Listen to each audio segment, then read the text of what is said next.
एक बार सुमेरु पर्वत पर बैठे हुए ब्रह्मा जी के पास जाकर देवताओं ने उनसे अविनाशी तत्व बताने का अनुरोध किया। शिवजी की माया से मोहित ब्रह्मा जी उस तत्व को न जानते हुए भी इस प्रकार कहने लगे, मैं ही इस संसार को उत्पन्न करने वाला स्वयंभू अजन्मा एकमात्र ईश्वर अनादि भक्ति ब्रह्मा घोर निरंजन आत्मा हूँ। मैं ही प्रवृत्ति और निवृत्ति का मूलाधार सर्वलीन पूर्ण ब्रह्मा हूँ। ब्रह्मा जी ऐसा कि पर मुनि मंडली में विद्यमान विष्णु जी ने उन्हें समझाते हुए कहा कि मेरी आज्ञा से तो तुम सृष्टि के रचयिता बने हो, मेरा अनादर करके तुम अपने प्रभुत्व की बात कैसे कर रहे हो। इस प्रकार ब्रह्मा और विष्णु अपना अपना प्रभुत्व स्थापित करने लगे और अपने पक्ष के समर्थन में शास्त्र वाक्य उद्धृत करने लगे। अंततः वेदों से पूछने का निर्णय हुआ तो स्वरूप धारण करके आए चारों वेदों ने क्रमशः अपना मत 6 इस प्रकार प्रकट किया। ऋग्वेद जिसके भीतर समस्त भूत निहित हैं तथा जिससे सब कुछ प्रवृत्त होता है और जिसे परमात्मा कहा जाता है, वह एक रुद्र रूप ही है। यजुर्वेद जिसके द्वारा हम वेद भी प्रमाणित होते हैं तथा जो ईश्वर के संपूर्ण यज्ञों तथा योगों से भजन किया जाता है, सबका दृष्टा वह एक शिव ही है। सामवेद जो समस्त संसारी जनों को भरमाता है, जिसे योगी जन ढूंढते हैं और जिसकी भांति से सारा संसार प्रकाशित होता है, वे एक त्र्यंबक शिवजी ही हैं।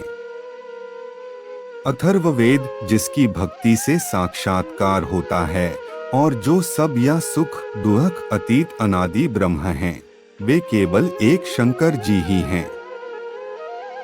विष्णु ने वेदों के इस कथन को प्रताप बताते हुए नित्य शिवा से रमण करने वाले दिगंबर पीतवर्ण धूली धूसरित प्रेमनाथ कुवेटाधारी सर्वाविष्टित वृपन वाही निहसंग शिवजी को पर ब्रह्म मानने से इनकार कर दिया। ब्रह्मा विष्णु विवाद को सुनकर ओंकार ने शिवजी की ज्योति नित्य और सनातन पर ब्रह्म बताया, परंतु फिर भी शिव माया से मोहित ब्रह्मा विष्णु की बुद्धि नहीं बदली। उस समय उन दोनों के मध्य आदि अंत रहित एक ऐसी विशाल ज्योति प्रकट हुई कि उससे ब्रह्मा का पंचम सिर जलने लगा। इतने में त्रिशूलधारी नीललोहित शिव वहां प्रकट हुए तो अज्ञानतावश ब्रह्मा उन्हें अपना पुत्र समझकर अपनी शरण में आने को कहने लगे। ब्रह्मा की संपूर्ण बातें सुनकर शिवजी अत्यंत क्रुद्ध हुए और उन्होंने तत्काल भैरव को प्रकट कर उससे ब्रह्मा पर शासन करने का आदेश दिया। आज्ञा का पालन करते हुए भैरव ने अपनी बाईं उंगली के नखाग्र से ब्रह्मा जी का पंचम सिर काट डाला। भयभीत ब्रह्मा शतरुद्री का पाठ करते हुए शिवजी के शरण हुए। ब्रह्मा और विष्णु दोनों को सत्य की प्रतीति हो गई और वे दोनों शिवजी की महिमा का गान करने लगे। यह देखकर शिवजी शांत हुए और उन दोनों को अभयदान दिया।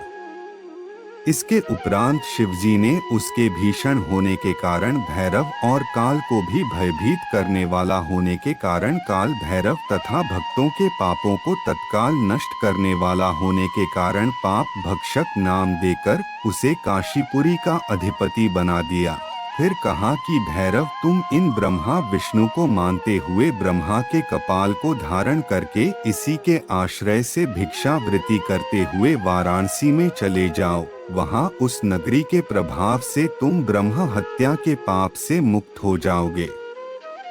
शिवजी की आज्ञा से भैरव जी हाथ में कपाल लेकर ज्यों ही काशी की ओर चले, ब्रह्म हत्या उनके पीछे पीछे हो चली। विष्णु जी ने उनकी स्तुति करते हुए उनसे अपने को उनकी माया से मोहित न होने का वरदान मांगा।